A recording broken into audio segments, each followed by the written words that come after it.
Tayar dalam skuter pecah lagi. Tiap-tiap kali kena tukar sendiri. Seat bike ada mini cordless electric screwdriver ini daripada jenama kilat. Screwdriver ini dia charge dengan menggunakan Type-C saja tau. Korang boleh adjust dia punya torque. Nak pusing kiri kanan senang saja.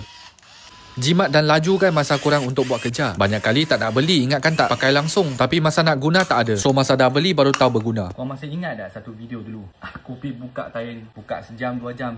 Sebab aku bodoh. Nah, sekarang ni aku dah tahu cara. Ada tools yang betul. Dah tahu cara buka dia. Buat kerja tak sampailah 10 minit. Dah buka. So skuter Zero 9 ni, tayar ni dia memang senang nak pecah lah. So kena ready lah kalau korang tiap-tiap kali bawa jalan keluar kan. Macam mana pun kena ready.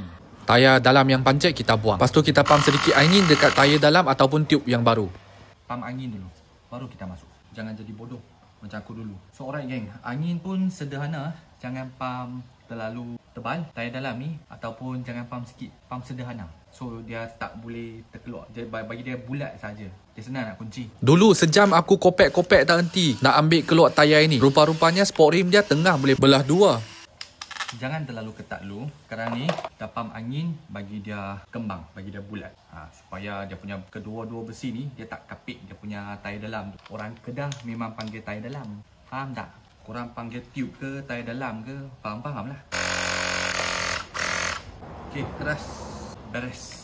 Janji tayar dalam dan juga tayar dah masuk. Buka pasang semua laju. Cuma kuncikan balik dengan cara yang korang buka tadi. Untuk kilat electric screwdriver ini, dia main sekali 25 pieces screw yang berlainan. Dan korang boleh adjust 5 gear. Nama device ini KES 005. Dia boleh putas laju 300 RPM. Siap ada lampu LED bagi korang. Kembali balik bersama skuter aku. Back in action. Aku dah boleh bawa skuter ni pergi ke pasar untuk beli ayam, ikan keli, kuih tiaw, tauge, kubis dan selanjutnya. So geng, barang-barang yang penting aku letak dekat beg kuning bagi korang semua.